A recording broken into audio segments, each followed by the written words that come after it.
What's up everyone, it's James, and I'm making this video because a lot of people have been asking me about what my PlayStation 3 looks like after I did all the hacking to it. Some of the hacks I made myself, those are more the low-level hacks that ride in the back of the firmware that aren't really seen by the user who's running them. It just gets everything to work. It's running 3.55 Kmeaw custom firmware, which is basically a hacked version of Sony's official 3.55 firmware, and the hacks basically just allow my system to run unsigned code, which is any type of code that is made by a user that's not officially signed by Sony. And it also runs signed code because it does contain the keys for 3.55 firmware, and soon it will contain the keys for 4.21 level 2 and NTLDR keys. So I'll be able to boot, newer games off of it without the need of fixing e-boots. So without further ado, I'm just going to show you the PlayStation 3 real quick.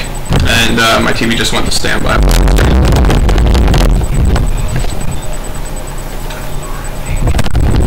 And we'll boot the system via controller. And when it's on,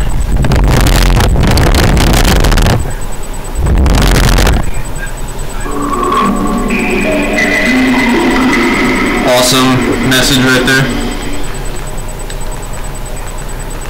So basically we have a customized XMB interface,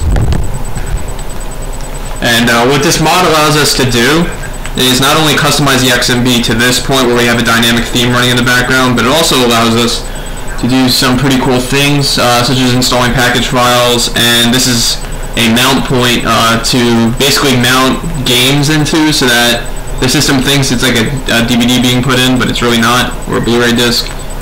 It's a pretty technical thing. It's basically a folder that acts as a mount point for a executable that will eventually launch a PlayStation 3 game. I'm not going to really get too deep into that. This isn't really meant for a technical audience. The other good thing about this is that Multiman runs on it, and I'm going to boot Multiman so you can see what it does.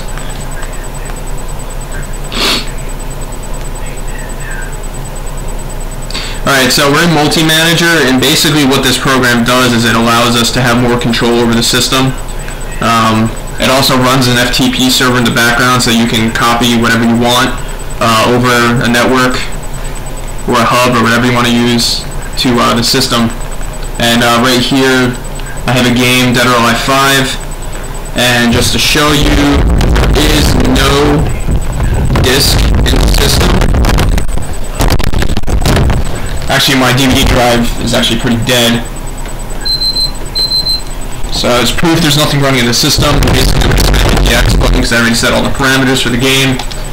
And it's now going to reboot the system, and it's going to take those game files, the executable, and the parameter.sfo file, and trick the PlayStation 3 into thinking that I just put a disk in when I really didn't.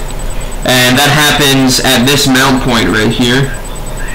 And that's going to change into the game. So now the system basically thought that I put a disk in the system when I really didn't. And then we could just launch it.